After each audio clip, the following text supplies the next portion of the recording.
Welcome to episode 19 of the Confident Carnivore podcast, where our motto is change your fuel, change your life. I am super excited about today's guest. We have Lady Carnivory, also known as Jacie. Hi, Jacie. Hello, thank you so much for having me on today. Thank you so much for being here.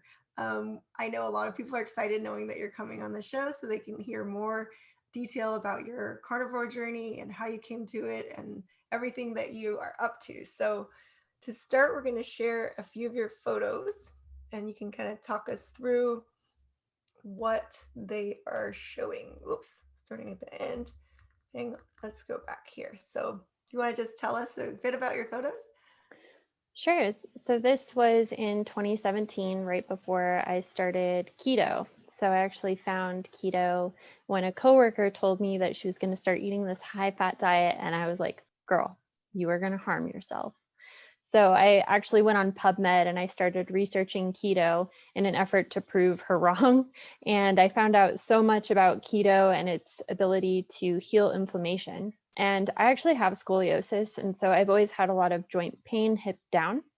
And so reducing inflammation was something I was always super interested in. So I ended up trying out keto and it worked really well for me. I was kind of on and off the keto wagon from 2017 through 2019. I found it very difficult to stick to because I found it was so binary. You're either in ketosis or you're not. And anytime I managed to get slightly over my carbs, I would just think, well, I might as well eat all the carbs because I'm already over today. So it was just really difficult for me to stick to. Wow, fascinating. And then this one? So the picture on the left is January of 2020, and then the picture on the right is December of 2020. So this is one full year on carnivore. Amazing. You look so incredible. I've definitely seen this on Instagram and just like the way you leaned out, you look so good. Okay. Oops. And Go ahead. this picture, again, that's keto to just starting carnivore. I mean, the picture on the left is before keto. And so the picture on the second from the left is like my results on keto. And then from the middle left picture to the middle right picture, that's my carnivore progress. And then the picture on the right is me in my bikini because I am currently in training for a bikini competition in the summer of 2021. Wow, that is so cool. I remember that was what I found you on YouTube. And I thought, oh my gosh, she's actually using carnivore to enter this bikini competition. I was like, that is really cool. So clearly you look amazing. And let's before we dive into the actual conversation, I do want to still share some of your resources. Let's see if I can get over here. All right. So we're gonna go over to the internet and I wanted to share. So I definitely follow you, and a lot of people follow you on Instagram. So you're Lady Carnivory, and I love this. I just saw this one today. Do you want to say anything about just kind of like what you like to share on your Instagram? Yeah, I share workouts occasionally. I share a lot of my food. The lives that you see there almost every Saturday, I do a cook with me live. So I create a carnivore recipe. I've done eggs Benedict. I've done carnivore tacos. I've done carnivore gnocchi. Bottom right there, you can see your carnivore chimichangas. Ooh, Yeah, I have a ton of fun with those. that's And awesome. This is your back. that's actually my before pic. So if you click on Oh, that and scroll through, there's a second one there. oh, no kidding. I'm like, your back already looks good on your before pic. Oh, I think it's the other arrow. I always forget that. I do too. I'm I always think I should be better at looking. Instagram than I am. Okay, so your back already looked pretty darn good before, I say. But yeah, your in Instagram is really pretty. So I always kind of go, wow, everything looks so beautiful. Oh, thank you. Yeah, it was definitely a huge motivator for me when I first started my Instagram. I chose my handle because I was on an internet forum and they said that their girlfriend loved the carnivore diet, but she didn't want to stick to it because she didn't think it was very feminine. And I was just like, I'm going to make the most feminine Instagram about meat Oh that I my goodness, can. I love that. And we definitely have to talk about that because I definitely think that's a big thing, a block for women is they think it's not feminine to eat all meat and not eat salads and stuff. So, um, but yeah, and I want to hear more about your working out as well because that's very impressive. So, and then here's your YouTube channel, which you have a lot of great videos on. So this is, do these have like the cooking and stuff? Yes, so I move all my Cook With Me lives onto YouTube. I know it's hard to scroll on Instagram if you're trying to get to a certain point of the video, so I put them all here as well. And then I also do videos like carnivore weight loss tips and tricks or my carnivore weight loss journey.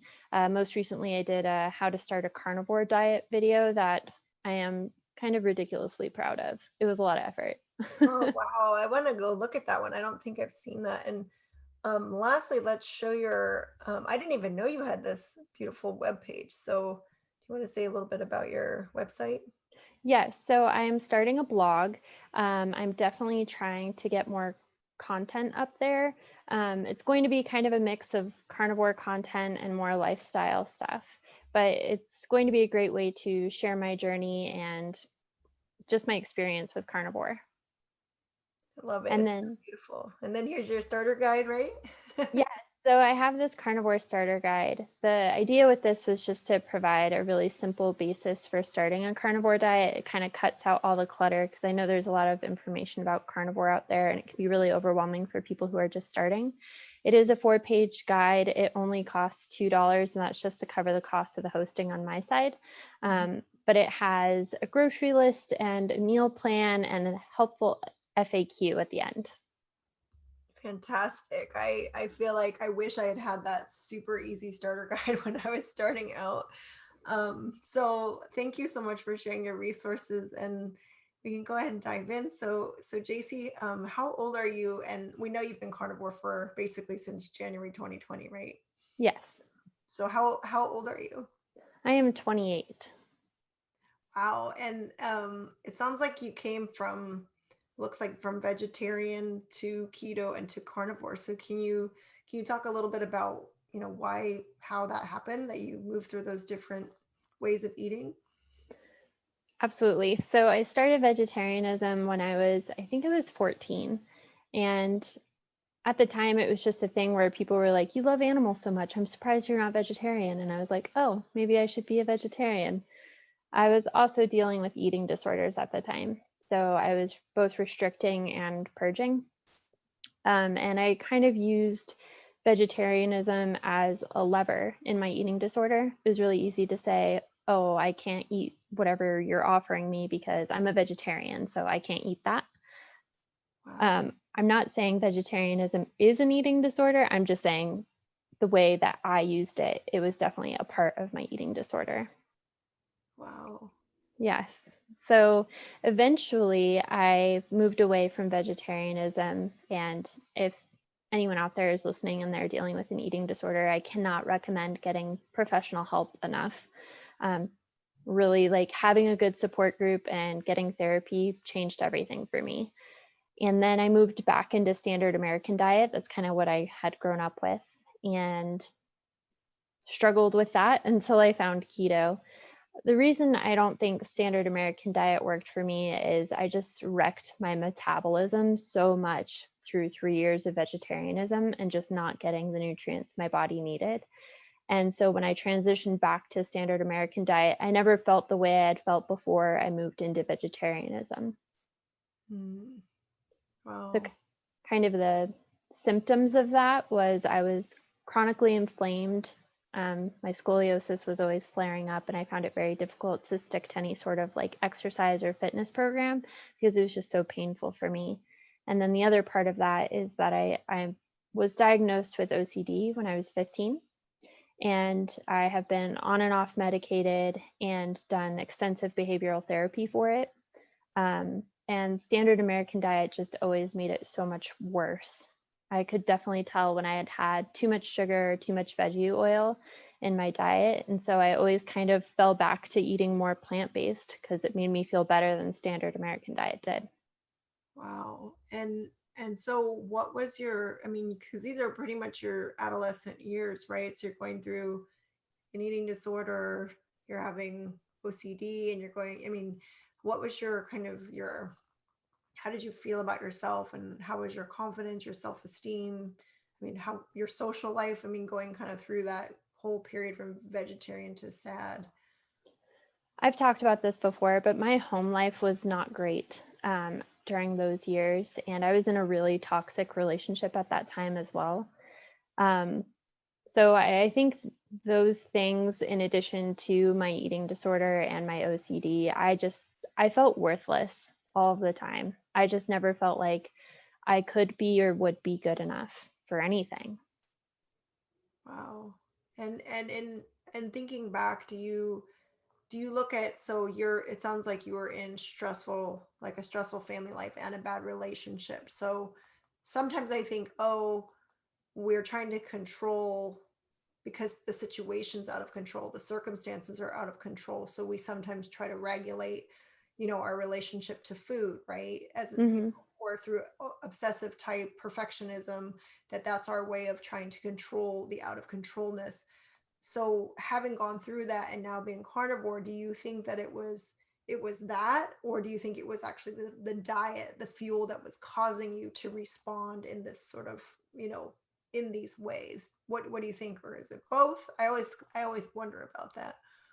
I think that the impetus was probably the control, but I don't think that eating the way I did helped at all. I think that just kind of made it a bitter cycle of I don't have any control, so I'm going to eat this way, and eating this way is actually making me feel like I can't gain any control, and it's just that vicious cycle of not fueling your body the way it needs to and not fueling your brain the way it needs to be fueled. Wow. So by the time you started keto, how old were you again? Oh geez, how old was I in 2017? 24? I'm not good at it, so you'll have to do it. Okay, we'll say 24.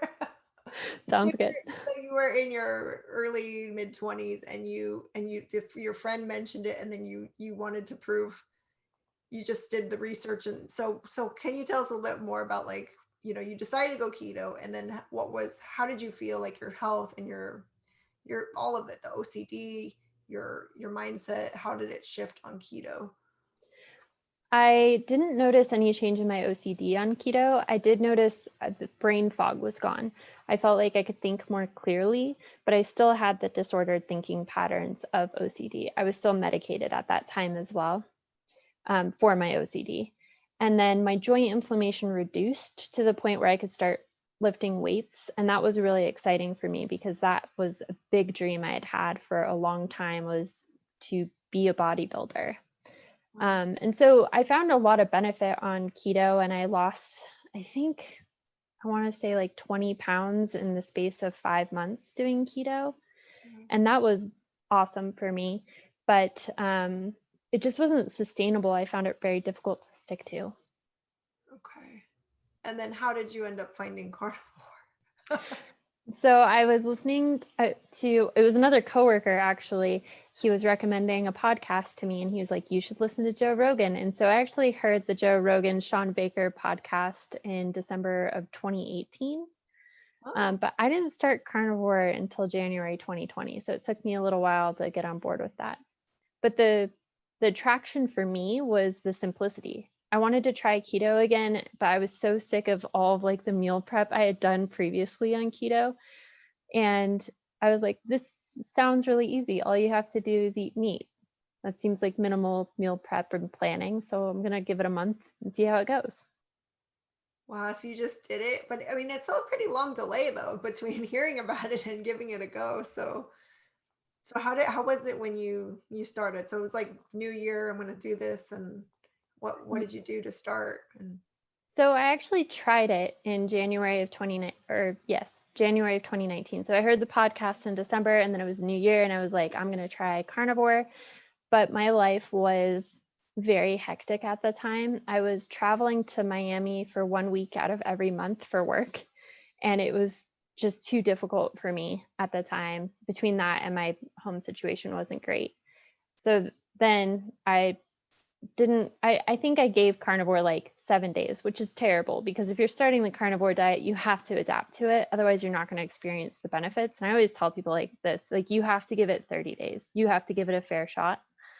I definitely did not the first time around, but I recognized that it did have the simplicity I was looking for in a diet. And so when January of 2020 came around, I was like, this time I'm actually going to try it. I wasn't traveling to Miami anymore, which was really nice. And I was ready to commit to 30 days. So you just said, I'm going to do it. And then what did you do when you started? What did you eat and how was your transition? And My transition was pretty easy. I did have keto flu symptoms, but in terms of digestion, I was pretty good. My family jokes that I'm a garbage disposal. Like I can eat anything and my gut is fine. I mean, clearly it's not fine in terms of my mental health, but I can digest things pretty well. So that was fine for me. I did have a bit of keto flu. And when I first started, I ate intuitively within the carnivore diet. So I just said, you can eat whatever you want, however much you want, whenever you want, as long as it's animal. So I ended up eating a lot of burgers and a ton of salmon. I ate a lot of salmon. and how did that feel? Like, did you feel satiated and did you feel good on those two things? Yes, I did. I think that there's something innately nourishing about eating what your body is craving. And I mean, it's changed for me now, and we can definitely talk about that. But I truly believe that eating intuitively at the start was what helped me have the benefits that I did because I was just eating what my body craved. If my body craved more fat, I ate more fat. If my body craved fish, I ate fish. I think there's something just innately nourishing and healing about that. I agree. I think I was doing that for, from carnivore as well. Like I would hit something really hard. Like my body would be just like fiending for eggs. So I would just eat it unlimited or bacon and eat it unlimited. And then it just gradually calibrates. So did you feel like differences like in your mood and your OCD and your inflammation within the first 30 days? I did. So I was only going to do it for 30 days, but in that 30 days, my mental health flipped just a total 180. So can I talk a little bit about my OCD symptoms? Absolutely. Okay. So one of my OCD symptoms was checking. Like I always had to check that things were safe. And so one specific manifestation of that would be if I was trying to leave my house, I would have to check that the door was locked. And I could leave, lock the door, walk down to my car, and just wonder if I had really locked the door. So I would walk back, check that the door was locked, and then walk halfway down the stairs, and then wonder if the door was actually locked. So I'd have to go back and check the door. And it would be back and forth over and over. It would be like 56 plus times checking that the door was locked before I could leave my house. So anytime I had to leave my house, 50 times 50? yes. Okay. Sorry. Wow. No, it was a lot. So anytime I had to leave my house, it was so stressful because I had to plan all of this time to check that the door was locked. Yeah. And it was preventing me from leaving my home because it wasn't worth it.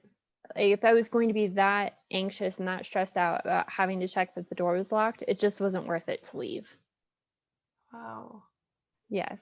I feel for So, you because my dad has obsessive compulsive disorder, oh, and I'm so sorry to hear if that. we would leave, on vacation. I mean, there are many, many, many behaviors that I'm very familiar with, but it's same thing. If we would leave on a family trip to go camping, we needed a lot of time, and it ultimately ended up being that we would have to do it so that he could be able to leave, right? So, Mhm. but I mean, I actually have never met another person who, because I've lived it so firsthand from him, all of the behaviors all around the rituals every single day, and seeing how much time it takes and how much he's not able to control it, right? So there's so much time and so much energy and preparation. Everything takes, you know, 5 times longer than it could. So I I'm really struck right now because I've never met anyone who had it in a way that you said, a specific behavior, and that's what I grew up with. Wow.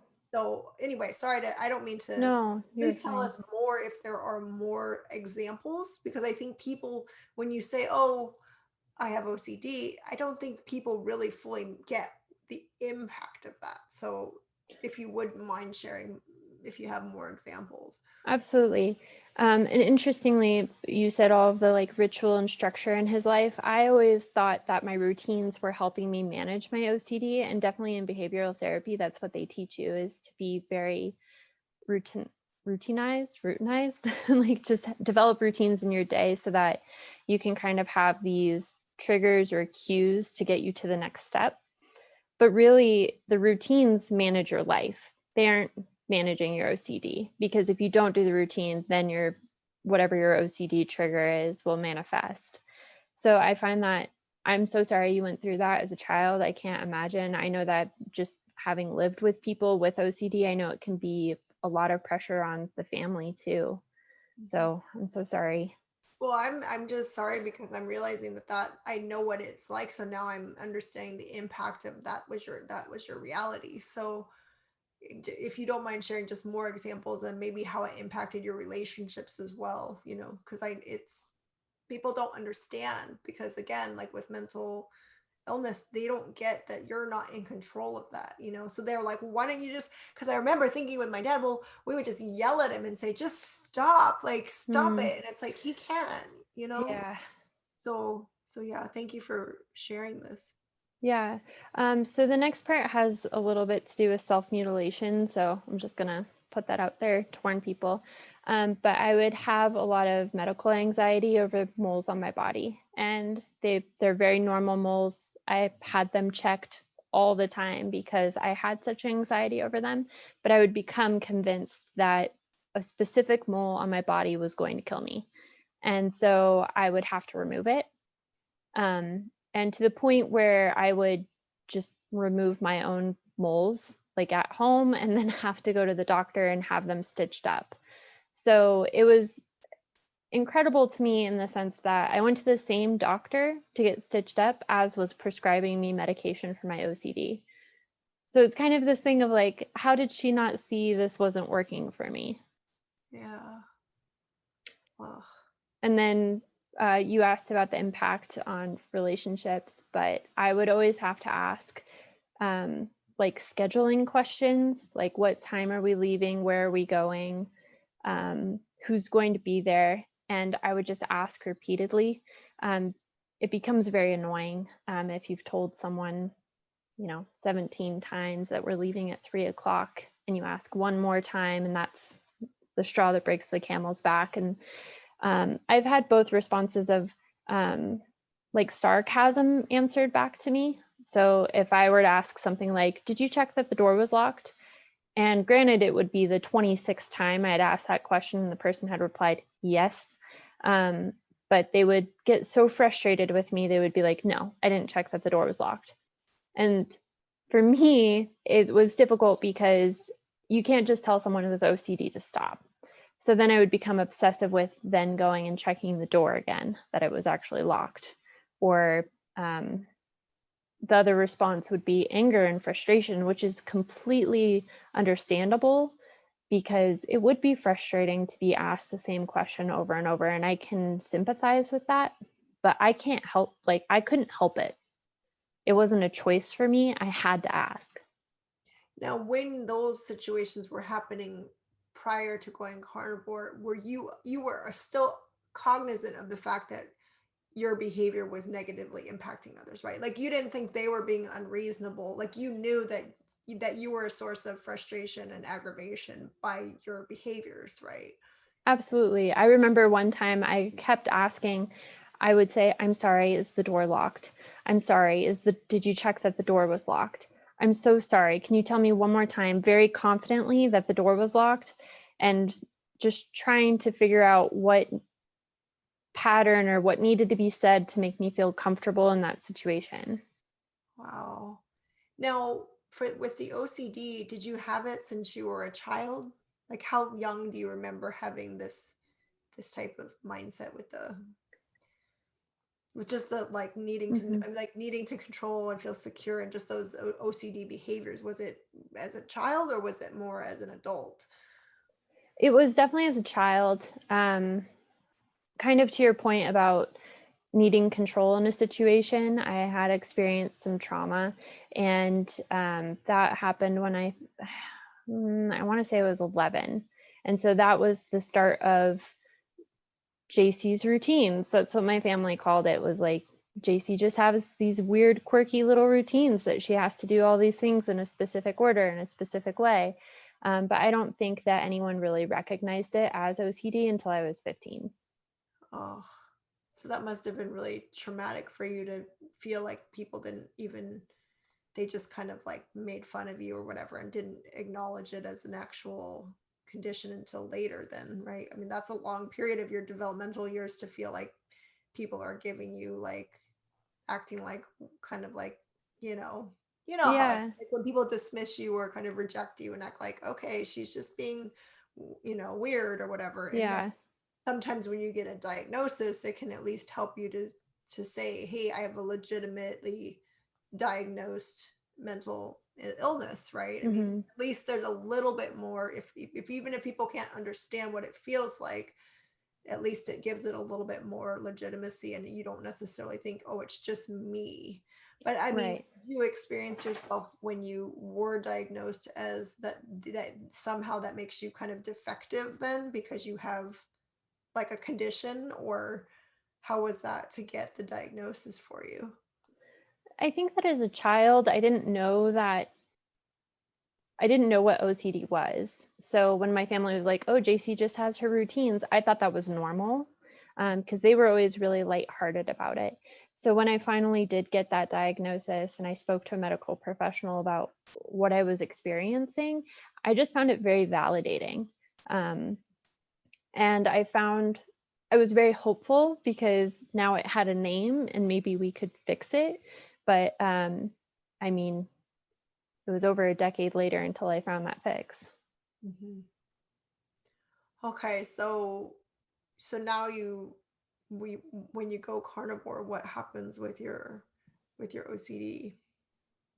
So within the first 30 days of eating a carnivore diet, I was able to get off meds for the first time since I was 20, I think, which was incredible. I know that a lot of people who have mental health issues will know that the medications they give you for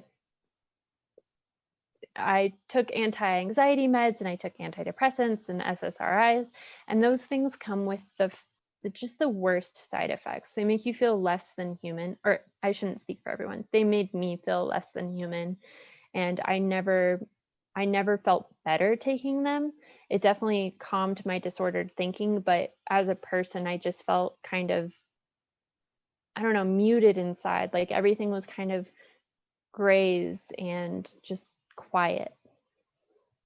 Yeah, I know what that feels like. I also took Prozac and it kind of like takes the edges off things, but it like really flattens you, Mhm. and it messes up your libido and you just feel kind of like a little bit like in a haze, zombie-ish, like all the time. Yeah.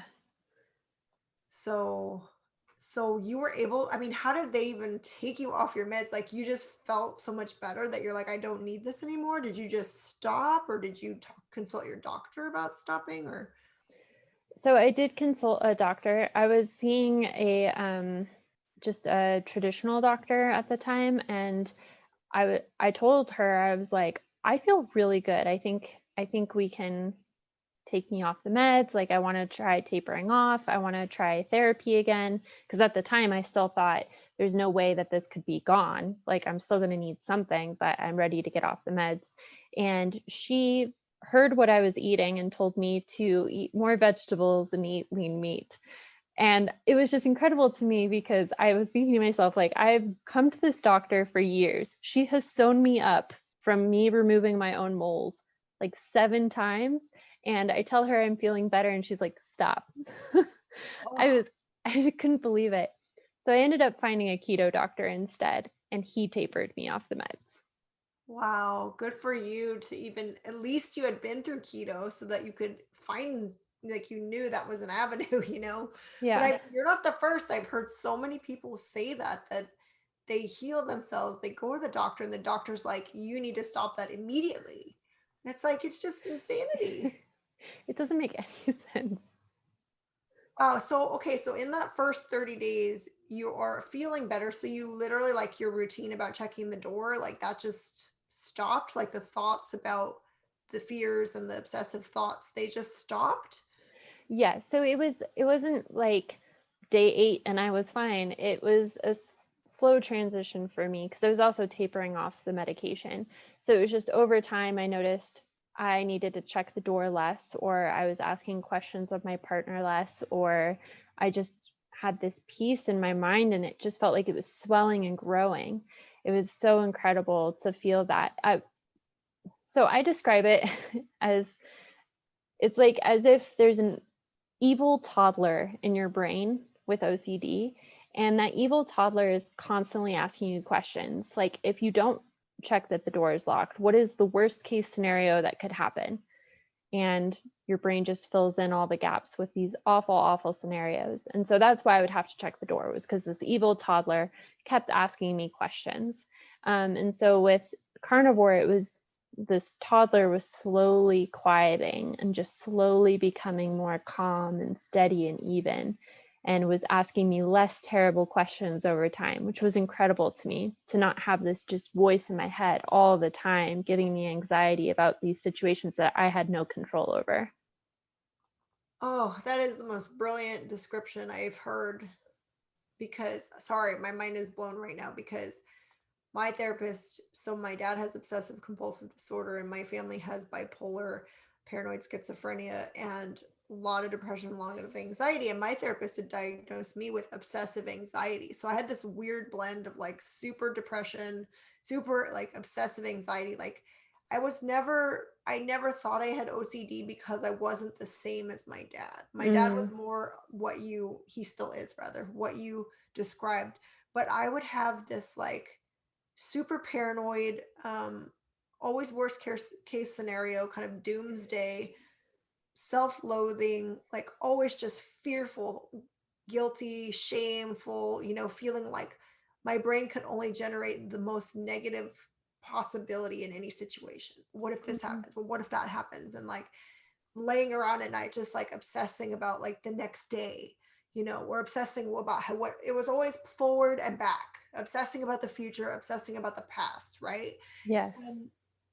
And I know exactly what you mean, that for me initially the depression was like, whoa, that just sort of like went away, the toddler shrank faster, and then the anxiety took a lot longer. But I know what you mean. It's like it's just getting calmer and quieter and calmer and quieter. So all of a sudden you're like, one day you're like, wait a minute, I don't hear that at all. And my and in fact, I go to a mental health support meeting on the MeterX community. They have like 3 meetings a week. And it's neat because you get mirrored back. Like people can tell by what you say and how you say it. And they met me when my depression was already gone, but my anxiety was still kind of there. Hmm. And then I since switched to different fuel. Like I've kind of like tightened up and figured out what my right fuel formula is on carnivore. And I told them I will lay there and be like, okay, because your brain is so patterned, right? Your brain is all these neural pathways and just patterns, right? So I'll lay there and be like, okay, brain, like think of your normal obsessive, worrying, anxious, paranoid, doomsday thoughts, right? Like just try generate them because it's like those thoughts you've thought 1,000 times. Right. And then I just don't, my brain doesn't generate them anymore. Oh, Right? that's awesome. They just don't emerge, right? And even I've noticed it's starting to taper down, but I would definitely have the kind of OCD pattern of my dad will literally repeat himself and say the exact same set of words like 50 times. Hmm. And I'll be like, Dad, you already said that. Like I heard it the first 20 times. I totally get you. I hear you. And so you've helped me to kind of understand like what's what's real for him. But the weird thing is that I, in my relationship, my partner always tells me, you already said that. You've already said that. Like, I got it. I got it. I got it. Yeah. Right. But I was always thinking, because I'm not saying it in the same words, Mm-hmm. I'll keep expressing the same thought over and over and over again. Right. But I'm not using the exact same words. So I always thought it wasn't really like that. But I think it's in that same vein. Right. Right. It's definitely a spectrum. Yeah. And it's like you have this anxiety that propels you to keep going over the same thing, right? And I remember reading, I've read all the different books on, like, serotonin, and just like I've read so many of those books, like those books about change your brain, change your life, like the serotonin, whatever, all that stuff. Every diet book. I'm sure you've done a lot of this similar type of research, but I remember them saying something even like about animals, that they, to self-soothe, they like do repetitive things, right? Mm-hmm.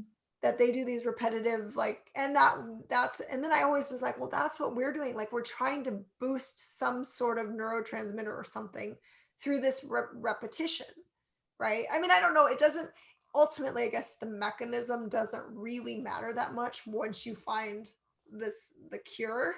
Right.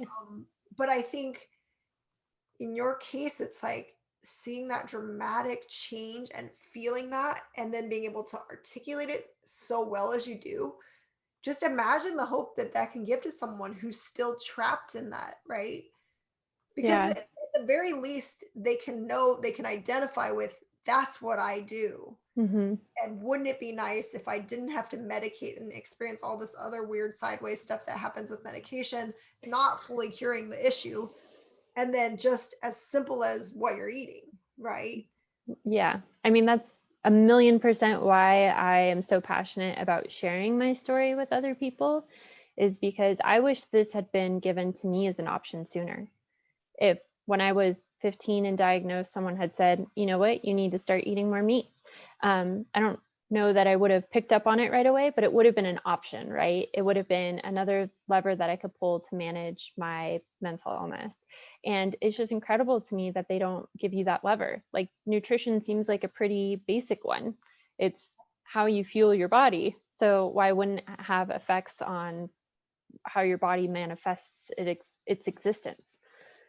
Yeah, and all of these conversations I'm having, everyone says the exact same thing. Brett Lloyd was depressed for like 50 years, and Ugh, he was on psychotropic, all these different medications, and like, they wanted to give him shock treatment, and it's like, nobody, I asked him, did anyone ever say anything about your diet? yeah. Nobody. And in Ugh, fact, they do exactly what you shared, that it's like when you do solve it on your own by finding diet, they tell you to stop. Like, no, don't do that. That's dangerous. You need to get back on your medication. And it's like mind-boggling. it really is. It's so frustrating. I wonder if I had been a little earlier in my carnivore journey, or if I was a little less confident in the research I had done into the keto diet and how fat supports bodily function, if I had been a little less confident in my own carnivory, and that doctor had said to me, this is dangerous, you need to stop, would I have listened to her? And where would I be today if I had? That's a scary thought. It's a super scary thought, because it's just that you just had enough confidence and stability in what you were experiencing, because it was such a vulnerable moment, right? I mean, you're only like 30 days or whatever in, and it's like you had to, and I think I've heard that from a lot of people, that they just felt this, like, I don't know if you know Emily Penton. I mean, she had bipolar, and it's like she felt them knowing, because she hadn't, unlike you, she hadn't already experienced a benefit yet. Mm, She heard about it, she researched it, she decided to try it, and then she ended up in the hospital, and she just told them to give her all meat, but she hadn't already experienced the relief. So she wow, had just to some, like, miraculous, like, trust and knowing that told her to like keep doing it. But like that's you said, that's incredible. so vulnerable, right? Because you could have just been like, oh well, this I'll give up and go right back, because you didn't have your legs that solid yet by that point, right? Right. That's just so mind-blowing to me, that you knew and that you had the confidence, to say to your like to find a different doctor and be like, this is what I'm doing. So Yes. then what happened for the rest of the 11 months of, because you did the whole year? And then also we got to hear about like why you decided to do the bikini competition, because there's like so many dimensions to your story. Yes, it's been quite the year for me, I'm not gonna lie. I just had amazing health benefits on carnivore in general, and I actually have a list on my phone, and I really recommend this for anyone who is a carnivore, because I still notice every once in a while I'll just be like, I haven't experienced that in a while. Is that a carnivore thing? And it almost always is. But I just have a running list on my phone of all the benefits I've experienced on carnivore. And every time I think of a new one, I get to scroll down to the bottom of the list and look past all the benefits to add a new one. And it's so encouraging. So I definitely recommend that for anyone. It's been just such a huge motivator and encourager in my own story. But it's getting pretty long, that list. But reduced inflammation, no dandruff. I used to have a lot of gum issues. I would have to go to the dentist like 4 times a year to get my teeth cleaned. Now I'm at the normal 2. I still get my teeth cleaned, but just a normal amount now. And so I have scoliosis. I have had it since I was a child. And the curvature of my spine is actually reduced now. And you can see it in those back progress pictures if you look closely. And I'm trying to think of what else. Oh, reduced eczema. I'm still working I have a little bit left in between my fingers, and I'm working on leveraging higher calcium for that. I listened to a podcast with Don Mattis. I think that's how you say his last name. But he did a ton of research into calcium and psoriasis on a carnivore diet. So I'm trying that out right now. But overall, the eczema on my body has been greatly reduced. And I just have a tiny bit left that I'm trying to figure out the key to unlock and get that sorted out. Trying to think of what else. Oh, I haven't had a canker sore in a long time, and I used to get them all the time. But it's just random stuff like that. Like every once in a while, I'll just realize like I don't have to use Head and Shoulders anymore. This is really cool. Yeah, I totally know what you mean by that. And I love what you said about it. It's so important to write down the list because you'll forget. And it's like, it's so incredible. Like a lot of the carnivores have said they each week is getting better and better. Like it just keeps going. You're like, what could possibly happen with this upward spiral that could, I mean, it's just like, what? You know? Yes, absolutely. Things you thought were normal aren't. So I don't know if all carnivores experience this, but I have like no body odor anymore. Okay, good. Not just me. I've heard a lot of people, no body odor, and like, that's brilliant. And what about your digestion? How was all of that before and after? You said you kind of could eat anything, right? So you did, I mean, in terms of without feeling like bloated or constipation, like you just can eat anything, but it affects you negatively once it's processed, right? Right. So I can't just eat anything now. I definitely feel like once your gut has transitioned away from fiber, it's very hard to reincorporate fiber. And I feel the effects of anything that I eat off carnivore. So, for example, my like biggest roadblock, my biggest temptation, non-carnivore food, is cashews. I just Oh, love cashews. I don't know why, but every time I eat them, my joint inflammation goes up, and I haven't ever had a recurrence of my OCD behaviors except for when I fell off the wagon April of last year around Easter. We could totally talk about that, but that was very I fell off hard, and basically I fell off so hard my OCD symptoms came back, but it was good for me because I realized how quickly I could turn it around with carnivore. So it wasn't good that I fell off the wagon, but it was good that I had that realization and fixed it immediately. Like, this is not worth it to me. The potatoes that I ate over Easter, it's not worth the mental health effects that I experience. And so I've been pretty strict carnivore ever since, except for a handful of cashews every once in a while. but But I it definitely happened feel like it. right away though. Like after you ate the Easter dinner or whatever, your OCD came back like within like a day, or like how quick was it for the response? So I fell off the wagon for about a week. Oh, We had family in town, and I was eating like potato chips and ice cream I fell off hard. And I think it was the following week I was leaving my house and I got down to my car and I was like, did I lock the door? And I walked back up to check. And in that moment, I was like, no more. I am carnivore for the rest of my life. This is not worth it. I'm not going to do this 55 more times. I am done. And so that was really encouraging for me to fall off the wagon, have that experience, and then know that I had this tool, carnivore, to get back on track.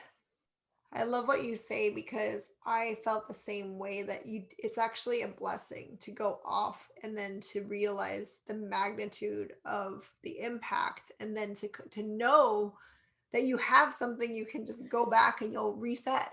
But Yes. it's like before you didn't have that, there was nothing available, And so I do think, I'm on the MeterX community and a lot of times you hear people like, kicking themselves and being like, I fell off. And it's like, but you've already experienced the benefit of being on it. You know what it feels like. So I'm going to just share real quick that and I know it's a controversial topic, but I did get my COVID vaccine and I had both shots. And after the first one and the second one, I had way worse effects after the second one. But the crazy part is not only did I have the physical, like I felt the body aches and I didn't get a fever, but I had like headache, body aches. And so I felt like I was physically sick, like you would if Mm-hmm. it flu. But the worst part was my mind was Oh. like right back to how I Oh used to. no. Like just like instantly within hours, my mind was paranoid and obsessive and like I was just freaked out and I was like, what am I doing? And who am I? And I'm just this loser. And like, I've been living this lie, like just all of this, this upward spiral. Like, could I have ever really felt that good as I was feeling? I was going strong for so long. And maybe that wasn't true. Maybe I've just been fully, like, I just had this bizarre revert. I reverted right back to the inflamed brain and all the same paranoid, obsessive, like cuckoo thinking, super Yeah. negative on myself, feeling like, who have I been thinking I am? And I'm just like, low self, like no self-worth again, really victimized feeling. And it was just this short, the first time Wow. was like pretty a few days, but the second time was like really intense. And I actually went back to, because I would normally have in the past, I would have these horrible guilty like nightmares. Either like people were Mm. trying to chase me to kill me and I'm defending, or there's like bombs and blood and things, and I'm just always in this like terror state in sleep, plus like paranoia, like, these kind of things of like people judging me or like just really, really dark kind of doomsday dreams. And they've gone away on carnivore. So that's like the weird thing. It's like you're not even really fully conscious, right? Like you're sleeping. You're Right. but my mind still does crazy stuff. Like when it's so that was just a same as you had where it was like, oh my God, I could barely remember what I just felt like the day before Mm-hmm. and know that and trust in that reality that that's like my true self in a healthy, properly fueled state, right? So Right. it's always that realization where you're like, you can't take chances anymore, right? Mm-hmm. Because you don't know if you'll be able to get yourself back because the other side of the coin is so bad. Right. How do you know you're always walking that line? How do you know that you'll be able to get yourself back to the sanity again, You might not have the right brain and mindset to make the right choice to go, no, this is effective. I will go back. So I mean, that's just I do tell people I think it's actually not that I encourage like deviating, but it's like Right. you learn and then and then you come back and that's what makes you committed. So Exactly. I mean, you obviously had a lot of, you had health stuff, you had the mind stuff, but then you also had like a lot of like weight loss and body recompositioning and just like your pictures were like, I had this feeling. I told my partner because I'm older, right? I'm in my 40s. And so I said, I swear, but my like cottage cheese fat on the back of my butt and my thighs is like, it's recompositioning and getting firmer and leaner. Not as fast as yours, but I sent him your picture. I'm like, look, it happened to her. It's true. So can you talk about like just like the weight loss, the body part stuff, and like how you wanted to do the bikini competition? Yes. So when I started carnivore, I lost 40, I think 20 pounds in the first 7 months. And at that time, I was not tracking my calories. As I mentioned before, I was eating intuitively within the carnivore diet. So if it was an animal food, I ate it freely. I did track my calories sometimes because people would ask me, they'd be like, what are you eating? You're getting great results. And so I would tell them, I was eating between 1,500 and 2,000 calories a day, just on average. And typically it was more towards the 2,000 calorie spectrum. And I was eating about 60% fat, 40% protein at that time. And that was just through casual tracking. I was not tracking at the time. I just want to make that clear. And I lost 20 pounds just eating intuitively on the carnivore diet. And then for the bikini competition, it was like, I want to say like 5 years ago, I was just in a YouTube black hole, like you do. Yeah. And I stumbled across bikini competitors and I was just enamored. I was immediately obsessed because I'm kind of a girly girl. So there's that appeal of that moment on stage where you're all glammed up and you're wearing this beautiful suit and you're wearing these heels and you're all orange from your tan. Orange. Like, it's all very appealing for me in terms of the glamour. But more than that, the thing that I always respected and what made me want to do it is the months of dedication and hard work you put into one moment on a stage. And it was just always so inspiring to me that these women had the dedication and the fortitude to endure it. So I went into the bikini competition knowing I would suffer, which I think is kind of a weird motivator for wanting to do something. But I was just like, I want to do this. I want to feel the struggle. I want to overcome it.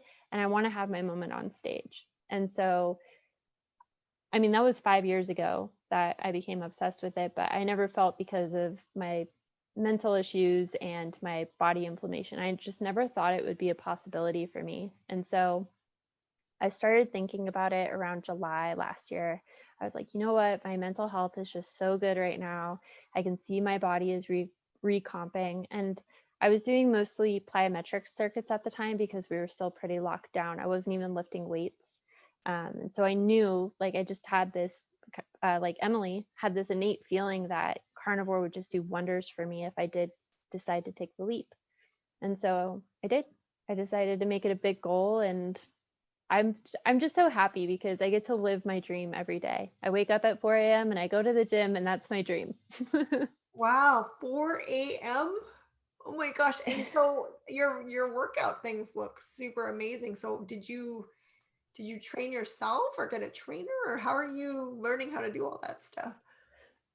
So my ex-partner is super into weightlifting. So he taught me all the fundamentals. And I had started that when I was doing keto back in 2017, but it was really casual weightlifting and I never really stuck to any certain program. But it gave me a good basis for making sure I was doing lifts safely. And then when I decided to do the bikini competition, I just knew, like, it's my first competition. I have no idea what I'm doing. I need to find a coach. And it is actually very difficult to find a bikini competitor coach who is okay with you eating just meat.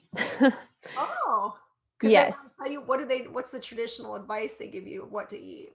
Low fat, high carb is the traditional bikini competitor diet. So I did end up finding a keto coach, and he gave me macros and a calorie goal, but he gave me carbs in my macro goals, and I just ignored them. Oh, So I was just like, I'm not going to eat carbs. And I told him that from the start. And for various reasons, our relationship didn't work out. I think he's a totally good, cool dude. And he's totally fine if you're just looking for like, I don't want to say casual, but you're just looking for recomposition and like a workout plan and a meal plan. He can totally do that for you. But he has way too many clients to be doing competition coaching. So I ended up finding a different coach. And I found him through the carnivore Instagram community, which I think is just so awesome that we have this community of carnivores. yeah. And so But he's actually both. He's carnivore and he's a bikini coach. yes, so I was so excited to find him, and he's awesome. Can I share his name? Of course. Oh, You can it's share anything you want. This is like the point of this whole show is to promote carnivory in every facet. So please. awesome. So it's at pt.briancruz, Cruz, and he's actually Canadian, but he's just an awesome dude. If you go look at his workouts, he's a beast. I don't know how else to put it, but he's also, he does yoga classes as well. So he's really into like functional fitness and being able to move your body well, not just perform well. So he has been amazing for me. He reviews all my workouts to make sure that my lifts are going correctly and not only optimizing them for my actual bodybuilding goals, but my mobility goals as well. He's just awesome. I cannot say enough about him. Wow. So I don't know, how tall are you? I am 5'6". Okay. So but you look you're very like slender. So you're strong then. Those pictures show you lifting some pretty heavy stuff. So you're now very strong, right? Can you say something that gives it some sort of context for your strength that someone else other than me will understand? Yeah. So I posted deadlifts today, and that was me lifting my own body weight for, well, it was like a 5x6. So for 30 reps. And that's just like the start of my workout. Oh my God. That is amazing. And how does Yeah. that change your self concept and your confidence to just be strong? Because I really am interested in this because I'm like, what would happen if I got strong? Like, can you share what that experience is like? Absolutely. So as a child, I was never athletic. I've told my mom this, and I know she'll listen to this podcast, so I just have to say, I'm sorry again, Mom, but I faked I faked needing physical therapy for my knee so I wouldn't have to do PE. And she would have to like drive me across town for the physical therapy appointments. I'm so sorry, Mom. But that's how much I like just hated physical activity. And so to find something that I love and that gives me this encouragement, it makes me feel just strong and confident. And I don't know how to explain it, but there's something about like picking up heavy weight over and over again that's just so fulfilling. I keep hearing that from carnivores, and I'm like, I broke my elbow last year, and I have a plate that got removed last Wednesday, and like now I'm like I have no more excuses, right? I'm carnivore. I I have like physical energy, and so it's just so inspiring to me that it's like, but this is the thing. Okay, let's talk about the whole being feminine thing because you are so you're pretty, you're super smart, and you're feminine, and you're like a carnivore. And I think it's I was actually just looking at our page and I was realizing like we have quite a few female carnivores that we've interviewed, but one of the things that always blocked me was that it just I work in HR, right? And it's all women and they're all eating lean cuisine and Weight Watchers meals and salads, and everybody's eating like a chicken salad, right? Right? And I'm coming in there with my big old bag of I wasn't even just ribeye then, but I bring in like a bag of steak and a bag of bacon, and I'm just like mowing down every day. And then they keep asking me like, "Are you still doing that?" And they act like you're totally crazy. But it is, I would think, just to be generalizing that it's kind of like not feminine, right? To be like men are just like they're like, yeah, carnivore, they eat the meat and then they get shredded, right? And they're like super buff. But then women automatically think, oh, if I eat all that like red meat or whatever, I'm going to get bulky and I'm not going to be feminine. And guys are going to think like, because you're not eating dainty, that's, not attractive. So, Mm. and I love what you said at the beginning that you were like, I'm going to make, carnivore like elegant and feminine. And can you share your philosophy around this topic? Yes, I actually did a photo shoot around this topic. So you know how there's that stock image of a woman sitting alone laughing while eating a dry salad? I think I do. Yes. So I brought that up to my photographer friend and she was like, "Oh my gosh, we need to do that, but with you and a steak." And I was like, "Yes, we absolutely do." So if you go look on my profile, you can see I did a photo shoot where I'm just sitting alone laughing and eating a steak. to make fun of that, because it is funny that it's weird that we have feminized and masculinized food. It is fuel, and that is how we should consider it.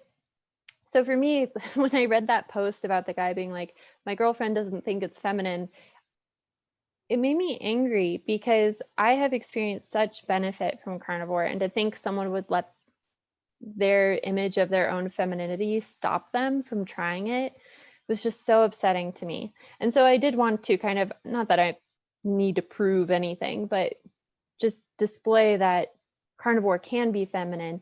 And then, I mean, even if you're considering the quote unquote feminine benefits you get from carnivore, like I know so many women who have reduced bloating and cramping and the intensity of their periods. Like, that's awesome.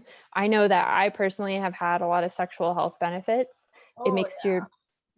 I don't think we talk about that enough. We're going to. We have a plan to talk about all that. But yes, Awesome. totally. Like libido, my boobs have gotten bigger, and I'm pretty pumped about that, you know.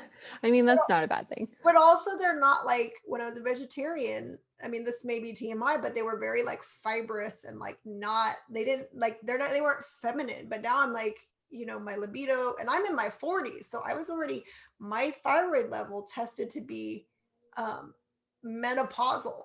It was so Wow. stacked after being a vegetarian for all those years.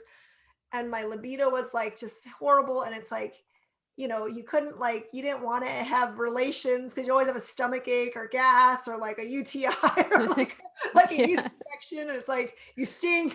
I mean, it's just like I always had a stomach ache, and it was just like that's not conducive to like being in a relationship Right. or even being in the same car, you know.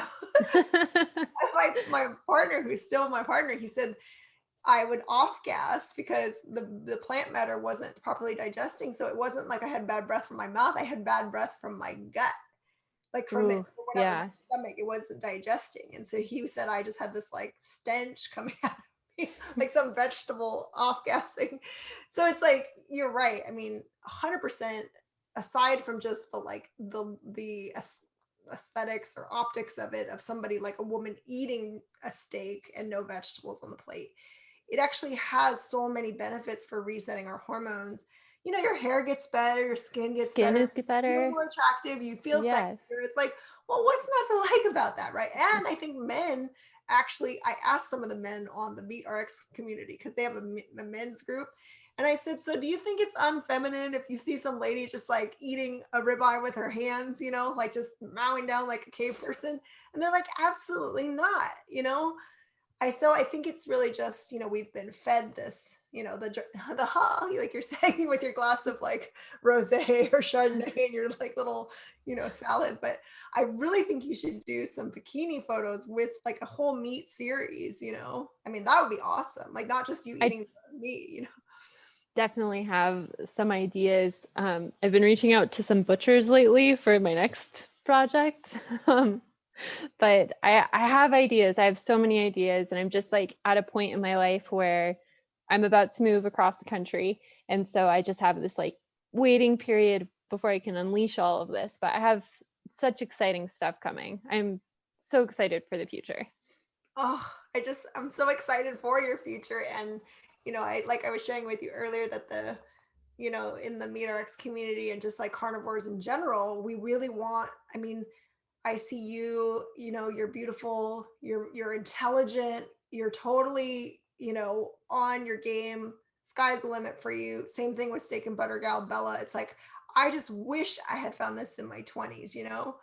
But it's like just think of the impact you can have because you have all of the mental clarity, you know, Mm. you've got your everything going for you, right? And it's like then you can be this leader. And then we interviewed a gal who lives in Dubai. Their family, they're from the UK, but they live in Dubai.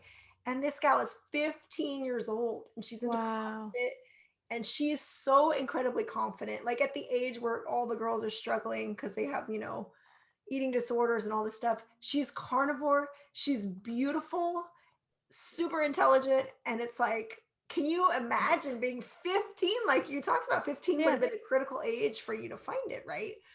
And I just think, man, like just think of the future. So I love that, you already have all these ideas and you're, like I said, I mean, I studied design and architecture. It's like when I found your stuff, I'm just like, it's so beautiful. It's like procured and it's like, you're beautiful and the stuff is beautiful. And like that works for people because that's what draws people in. They Mm-hmm. don't know what their gains are going to be, but they're like, oh, maybe I want to lose weight or I want to enter a, bikini competition. It's like, the motivators may not be the thing that ends up being the thing that keeps you on the lifestyle, right? Right. You have to experience it to go, oh, why would I ever turn back, right? Exactly.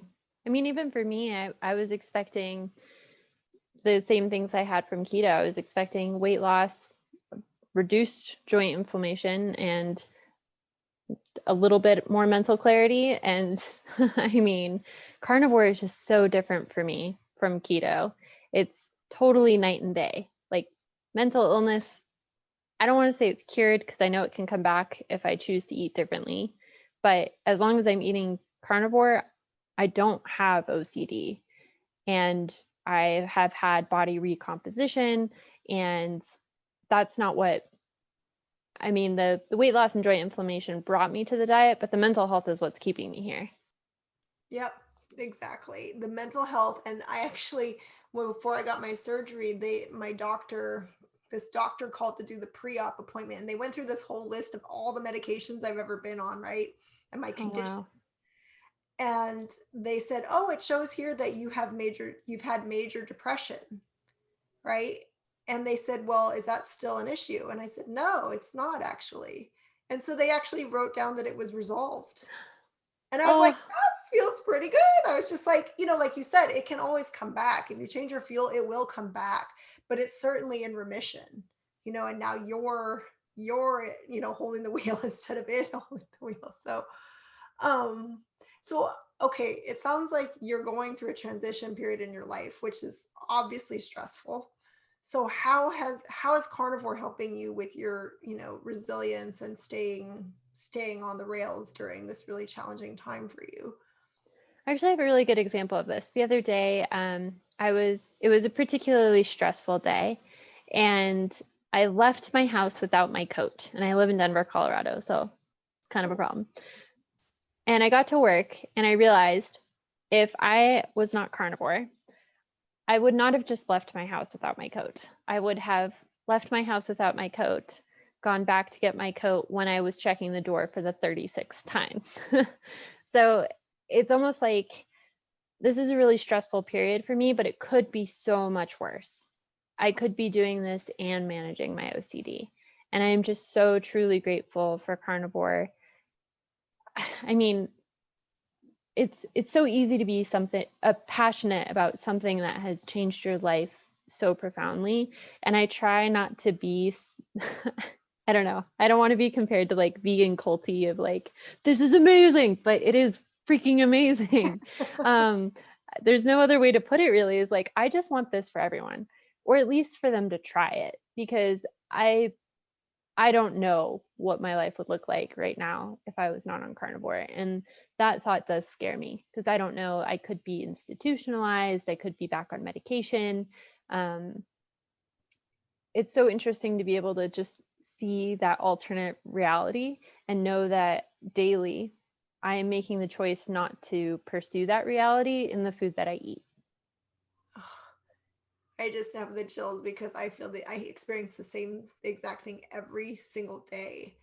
And I feel like the same thing. You want to just shout it from the rooftops because you're like, that it can totally transform your whole life, and what's available to you. And I keep talking about this idea that it's like the unnecessary human suffering and the Mm, lost human potential by people using the wrong fuel. I mean, just think of all of the brilliance. And you see people who are eating improperly, they're misguided and they're eating something and they're still brilliant. And it's like, just think about them properly fueled, right. that they could unleash all of that potential on the world. And it's like we would all gain from that. So I just love everything about the way you articulate this, and I think this is going to serve so many people hearing. And I just like can't believe that we haven't, like, I'm just so glad. I just like on a whim I was like, I'm going to ask her if she'll come and talk to us. I'm You so glad you did. And I would love, I mean, I know there's just so many people who are going to want to, like, if you're not already connected to them, that they're going to want to connect on these topics. But can you talk a little bit about, kind of what your education was in and the kind of work you do? Absolutely. So I have a bachelor's in business management and I work in healthcare. So right now I'm an operations admin for an audiology practice here in Denver, Colorado. And we help people who have hearing loss. So typically that's through things like hearing aids, or if they have tinnitus or tinnitus, both are correct, which is ringing in your ears. And then we help them with balance and dizziness disorders as well. And that's been a really interesting subset of audiology that I've recently learned about. And just kind of the effects that nutrition can have on even something as simple as your vestibular system. Can you say more about what you think the healing potential is? Because we interviewed somebody who said they had lost their hearing, but it actually improved on carnivore. So, what do you think the potential is there for carnivore to impact these areas? I know that I've not heard of carnivore helping hearing loss, but that is very interesting to me. Depending on the type of hearing loss, I could see where that would be a factor, whether it's a sensory neural or an actual physical component would be the game changer there. So sensory neural is typically the hearing loss you experience with age. So you have, it's called a cochlea. It looks like a little snail in your ear. And in that little snail is a bunch of hairs. And those hairs bend every time you hear a tone. And that's how your brain picks up what tones you're hearing and makes sense of sound. But over time, those little hairs from bending so often, they break off or they'll stay bent. So it is possible that through eating more things like collagen, you would be able to straighten those hairs again. I don't know that for sure, but that would be my thought, is if they did experience that, that could be what's happening. Oh, But that's the same thing with tinnitus is it's basically that hair is bent and you're just hearing that tone because that hair is constantly bent. So there is potential for changing your nutrition and changing that. And I know a lot of people get really, like, I think people think tinnitus isn't a big deal because it's just ringing in your ears, but it is very annoying. I think that it was I want to say it was the founder of Texas Roadhouse, or the owner of Texas Roadhouse, committed suicide because he had tinnitus and then he got COVID and it exacerbated it so bad that he just wanted an end to the ringing in his ears. oh, Yeah, wow. And I mean, the thing about the carnivore though is that it's like it does heal so many things that we can't necessarily explain. And right. it's like people's vision has improved. And I know like Hmm. I can smell now, which I could never smell my whole life. Like now I can smell like an animal and I'm like, whoa. So I just wonder, like, what are the healing powers, right? This is all still, yeah, maybe it's not new for our species, but in terms of like modern people, really giving this a go, Hmm. it's so, yeah, I mean, it would be amazing to just do some like, test cases and see what happens, right? Right. Oh, and then with the vestibular system, so that's the balance it's typically coordination between your eyes and your ears, that helps you understand where you are in space and time. And so a lot of people experience BPPV, benign paroxysmal positional vertigo. And it's like when you move your head suddenly or roll out of bed and you get that spinning sensation.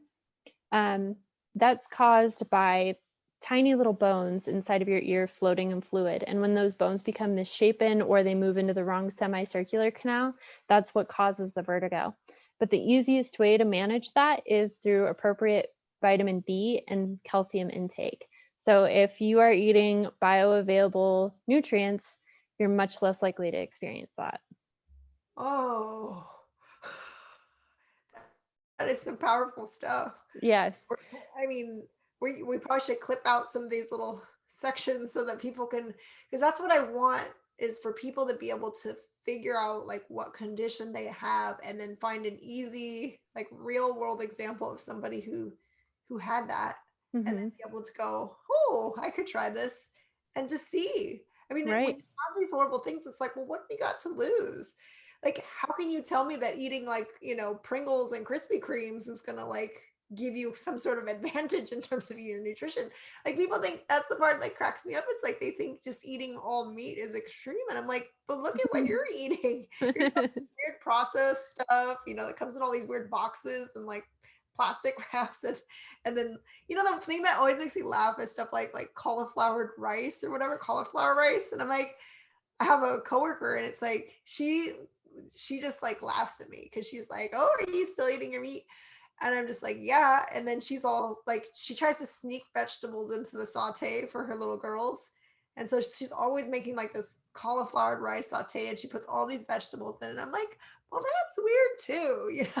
I mean, if you really think about it, it's like you're eating some weird vegetable that's been like genetically modified to be this giant thing. And then they process it down to this like little like weird wannabe rice thing. And then you like sauteing it in like a plant oil and throwing all this weird stuff into it, like shelf stable oil. And it's like, that's weird too. You Even know if what? even if they're trying to eat healthy. Right. I was making cupcakes for my boss, which is totally not very carnivore for me. They made me a carnivore cake for my birthday, and I was just so grateful. So I want to make his favorite cupcakes, but I had to pour in veggie oil into the batter, and it was just like, ugh, like like I know mentally like what would happen to me if I ate that veggie oil, and it upsets me that I'm feeding it to other people. And it's just like, it's so weird when you have this carnivore mindset and then you realize like what people are eating, it's not food. Yeah. And it gets harder because it's like that social aspect of it's like, well, that's their favorite thing. And I do that too. It's like I kind of stopped now because I would get, like if it was my mom's birthday, I would always get her carrot cake. And now I can't even really bring myself to do it. I'm kind of like, Mm, well, I'll let my brother deal with the dessert because I just don't want to be the one bringing her like poison on a platter. And it's so hard because it's like yeah. the emotional aspect of it. It's like, I know it's her favorite thing, right? So Yep. it's like, well, then am I just being self centered and stingy by like not doing what I know would make her happy? But I'm also like, I don't really want to poison her? So it's tricky. It's Well, tricky. it is my boss, so Well, yeah. It's like it's not the same. But so how about okay, so you're carnivore for this whole year, you're like documenting it, and all these people are seeing, like it's undeniable, right? Like you weren't like a big person, but you could totally see that you just look so healthy and your body is so like toned and like smooth. There's no like gloppy fat on you. So how is everyone in your like social arena, family, friends, like what are they saying about you being carnivore and a carnivore influencer? it's interesting because of COVID. Like, as of the time we're talking about this, it was a pandemic during my transition into carnivore. And so there have been a lot of people who I've just started seeing recently who haven't seen me since before I was carnivore. And so that, I don't know, I I think it's hilarious because they'll just be like, "Oh my God, what happened? Like, what are you doing? How do I do it?" And I'm so happy to share that story. On a more personal level, though, um, it, having this experience with my family has been really awesome because I have an older sister. She has binge eating disorder. And so she's always struggled with obesity her entire life. And so she's taken on carnivore and she's had amazing results so far. I don't know if she'll ever share her journey, but it is really inspiring to me. And then I have a younger sister who she was institutionalized a couple times last year for her eating disorder and her depression. And sorry, more than anything, like she's a really big motivator for me for sharing my story because her story is so similar to mine when I was her age. Yeah. And so it's just so important for me to be that example so she can see like there is a way out and there is a future for her. She was a vegan and now she's a vegetarian, so it's baby steps. But my goal, my hope is so I'm actually moving to live with her. So my goal, my hope is to just be that example of what a meat-based Oh, diet can do for her life. oh my God. Like, you are just getting increasingly incredible to me. I mean, oh. that is just like, I just love it that that you, I mean, it takes a lot to share. And that's part of like you and I talked about, like, that's part of why I share. And it's like, I don't want to, it's a balance because you don't want to expose your family, your family, like every family has things they're hiding and they don't, but at the same time, if you never talk about it, then it never gets resolved, right? Mhm. Like people don't see examples, they don't know. I mean, if you don't tell. So I just really hope for your family because it's like you think about it, we're all, I mean, genetically we have we're hereditarily, I don't know the word, but you're from the same gene pool and it's like, well, the way the fuel interacts with you might play out slightly differently, but at the end of the day, I mean, I'm Asian. It's like I was like, well, does everybody else have like all the same things? But it's like, no, everybody. I mean, I'm on these mental health meetings and addiction meetings, and it's like we're all humans and we're Mm. all having very bad physical, psychological, mental, emotional, spiritual impacts from the fuel, right? Just so many ways that that can play out negatively. So you see all these little like, patterns, but it's all the same source. So it's Mhm. like I just love that you have found something that could. And so your sister, how much younger? She's significantly younger than you, the one who's now dealing with the eating disorder. Yes, she's a decade younger than me, so she's 19 now. Oh, well, I just love that you're gonna, be with her. I mean, it's really, and that's another thing, I don't know, what your previous partner, but I think, I talk a lot with people about how important it is to have support, Mhm. close support, like a sibling or your partner, like somebody who's carnivore, right? Because it's such a, what we've seen is it's such a fundamental core, it shapes your reality, the way you perceive reality, your access to everything if you don't have the right diet. So it's like you can't really, I mean, now when I interact with people who aren't carnivore, it can be challenging, because Mhm. it's like I remember how it was to be like them, to either be Right. falling asleep because they just had a carb heavy meal and they're totally like in a brain fog and out of touch, or just like really reactive and agitated, Mm. or just like manic or depressed, or there's all of these other things that aren't just like the carnivore, the carnivore zen and stability and clarity and all the things that we get. So, Yes. So I do live in a non-carnivore household currently, and that has been a challenge. I just recently met my first carnivores in person. I met some people here in Denver. They reached out through Instagram, and that was such a cool experience to meet other carnivores in person. But for me, truly, it was the carnivore community on Instagram. I call them my meat fam, and I wouldn't be here today without them. They're just so supportive and encouraging, and I am inspired by them sharing their stories as much as they are inspired by me sharing mine.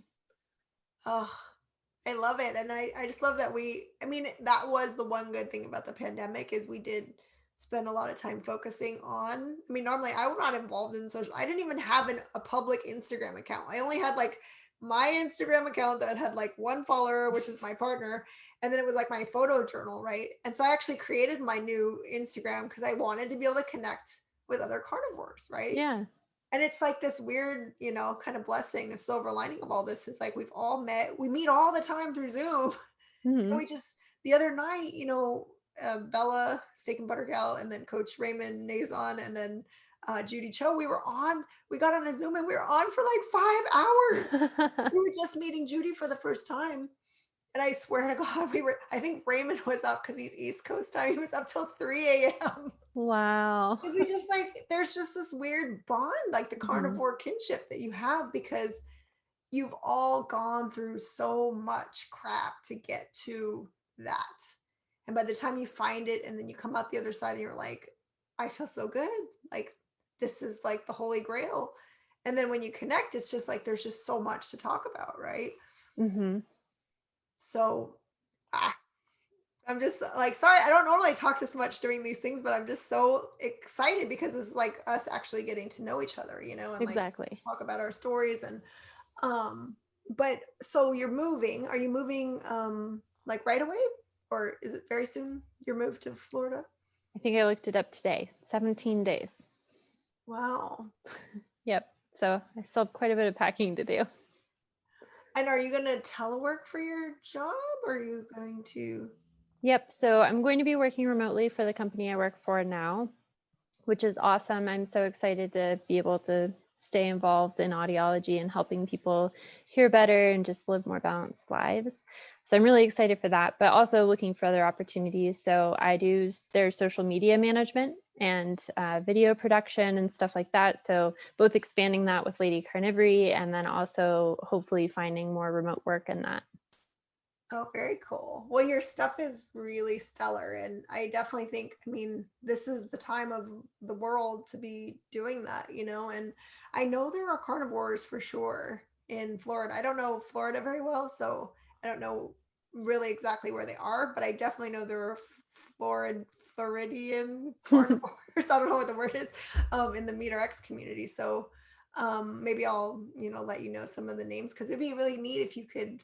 I mean, maybe you already know some. I guess Instagram, you can already have met people everywhere probably, but I think Florida is just such a big state. I haven't met any in Jacksonville, which is where I will be yet, but I have met some in Tampa, Orlando, and then on kind of the west coast of Florida. So definitely planning on meeting up with them as I have the ability to, for sure. that's super cool. And then someday I think we'll all meet up in some kind of meaty convention. I don't know if you know Ashley Noel. She's the carnivore, and she's in Nashville, Tennessee. And so I was like, well, maybe we can all just go to Nashville, right? Kind of like central, but more towards your side, right? Yeah. So, yeah, maybe. But what advice would you give to people who are just considering carnivore? Oh, kind of to your earlier point, what do you have to lose? You get to eat bacon and steak for 30 days. I think that's a pretty low cost for the amazing potential benefits you could have. Yeah, agree fully. And then they could get your $2 guide. That's a really easy entry point to good going carnivore. And so you had talked about earlier that you because you kind of talked about like your macros a little bit, and that you initially weren't tracking, but then with your coach or your trainer guy, he's kind of like, so what are you eating now? So now specifically what we did was we calculated my TDEE, that's your total daily energy expenditure. And then we put it at a moderate reduction, so a 10% reduction. And then my protein is at my body height in centimeters. There's a reason for that. I'm not really good at explaining the science. And then whatever macros I have left are filled up by fat. I actually explain this really well in one of my YouTube videos, and I actually show how I do this process, but practically I'm at 1,750 calories, and it's a 60-40 split of fat to protein. And I've been eating that way since the beginning of the year. Prior to that, with my old coach, I was at a lower calorie limit, and I had amazing weight loss benefits, but I was really struggling at that time mentally. Like, I just don't think I was eating enough fat. So I'm doing much better now, and still recomping just fine, still building muscle just fine, and still losing body fat just fine. Wow. And what are the foods? Like, how do you figure out the foods that match that? Like, can you still do variety, or do you just eat like a specific thing every day then? No, I eat a ton of variety. I do Cook With Me lives every Saturday, and we typically make it's my fattier food for the day typically. But I try to make fun things like I made mac and cheese last weekend. I made a flatbread last weekend. And these are all carnivore mac and cheese, carnivore flatbread. But to get my macros in, I use my Fitness Pal. So I eat the same breakfast every day, which some people might think is boring, but I love eggs and bacon and I can't stop. So it's kind of nice to have that baseline of like, this is what I eat every day, and then that's what I build on. So those calories are already taken care of. And then typically I go for leaner cuts of meat, and I'll supplement that with like butter or cheese to get the fat in. Or I don't know, I do eat a huge variety of food. I just had cow tongue this week. I had cod this week. I had a lot of ground beef this week. I haven't had any chicken yet this week, which is fine by me. Chicken's not my favorite, but chicken wings are great, aren't they? Yeah, so you do well on a variety then. You don't have any like histamine or like inflammatory responses. I mean, you're doing dairy, so you're good on all that. No, I do. So with dairy, I'm very particular in the dairy that I'll eat. Typically, I do better with like blue cheeses or fermented cheeses. So they're higher in calcium, so you get all the calcium benefits, but they're lower in lactose, or like an aged cheese like Parmesan. But very rarely will you find me eating something like a softer cheddar where I know the lactose content is higher. And then the other thing I have a response to is high collagen foods. I have a histamine reaction to. So I'm not a huge fan of bone broth just because of the reaction that I have to it. So I find that I do better with less collagen. And I test that occasionally. So occasionally I'll test it just to see where I am at in my body's healing and my carnivory. Like when I first started carnivore, I wasn't able to eat egg whites. And now I can eat egg whites just fine. Oh. Yeah. I think I love about your whole approach is that every time I look at your page, it's like it makes it super fun and varied and it's pretty and it's like it still keeps the pleasure, of the food, the aesthetics. It's like a lot of people say they don't want to do carnivore because they think it's going to get boring or like lack of variety. And so I just like, the artistry of the food. And um, so what are your thoughts on one, organs, and two, just there are some people like, when they talk about making things like the carnivore waffles and like I see, you made the mac and cheese and the flatbread. So is that for people, sometimes they say for people who maybe have eating disorders or disordered eating stuff that when you make it into something that mimics something in the non-carnivore world, that could be problematic. So can you Mm. kind of give your take on organs and like the carnivore versions of food? Absolutely. So organs, I've had a really fun time exploring. One of the first ones I tried was beef liver, and I guess I was lucky because I really enjoy it. I would say if you are someone who has tried liver and you didn't like it, try calf liver. It has a much more mild taste. And what I do is I get it like sliced into sheets, and then I actually cube it up. And so it's much more consumable that way. You're not eating like a quarter pound of liver at a time. So I'll cube it up and refreeze it, and then I'll take out a few grams at a time whenever I'm craving it. I don't really have a set schedule with eating liver. And when I was first doing that, I would cube it up small enough so I could swallow it whole. So if you are someone who wants to try liver and you don't like the taste, that might be a good little hack for you. Now I like to sear it in butter for like 30 seconds. And since it's cooking from frozen, it's still raw in the middle, but it's seared on the outside. And I salt it, and it's just like so good. If you haven't tried it, it's so good. No, I have not tried it. Interesting. Okay. And then the other one I really enjoyed that I tried was beef heart. And that was such a cool experience because it's just like an anatomical heart, which was so interesting and fascinating to me. But just to process it and get it into a state where I could eat it was so interesting because you have to like cut off all the fat and slice it up. And there's still like the little veins and stuff on it. So I think it's fascinating. But heart tastes like steak plus a tiny bit of liver. And it was just so life-giving. Like when I ate it, I could just feel the energy from it. Ooh. Okay. So you like organs. Yep. And then the most recently I tried beef tongue, which is so tender and tasty. Highly recommend that. I just slow cooked it for, I think, 10 hours. It was very easy to prepare. The taste buds just peel right off. You don't even have to worry about them and shred it. So good. Okay. I'm on track. I'm on my board. All right. So organs you like. Yes. And then for carnivore replacement foods, I actually don't recommend them for people who are starting a carnivore diet. Even me in my own personal journey, I started with the basics, and 99% of the time, I'm eating things like burger patties or ground beef or steaks or chuck roast, chicken thighs, I love, chicken wings, I love, lamb chops, just like the basic animal food that you cook in one go. For me, because I started carnivore for the simplicity, part of it is simplicity, but also that's what I feel best on is just those really simple foods. However, I do recognize that some people miss the format of food that you eat. So that's where I come from with like my chicken tacos. So I actually made tortillas with chicken and egg. So it's still very carnivore based, but it just gives you another format for eating food. And the other response that I've had from that is from parents who are trying to get their kids to eat more meat, because it's food that the kids recognize and they don't feel as awkward or weird about it. So the carnivore mac and cheese is really good for kids. The carnivore tacos is really good for kids. And the flatbread, the one I most recently released, like, I think personally, I think it's the best recipe I've made. It's so good. But also, I think just in terms of getting the family experience in there, or even if you're a carnivore and you're trying to get like friends to try stuff, that could be really interesting. Is like, by the way, did you know you just ate a tortilla that has 0 carbs in Clever. it? Very clever. And you created these recipes yourself? Yes. So the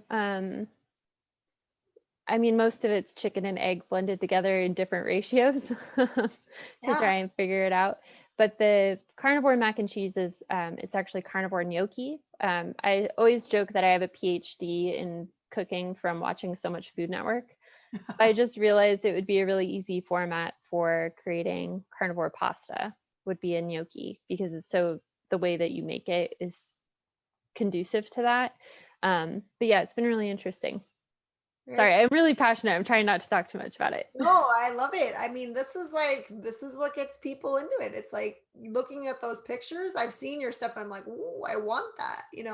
That's like, just as Food Network as anything, right? This doesn't have any grains or plants in it, right? So, wow, I feel like I could talk to you forever.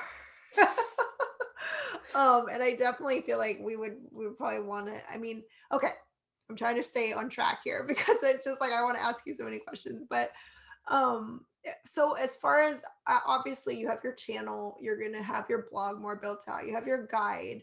But if people do want to work with you, do you offer that at all, like one to one, or is it more just like informal? They can ping you with questions or. I love to talk about carnivore. So if anyone wants to reach out to me, I'm happy to answer any questions you may have.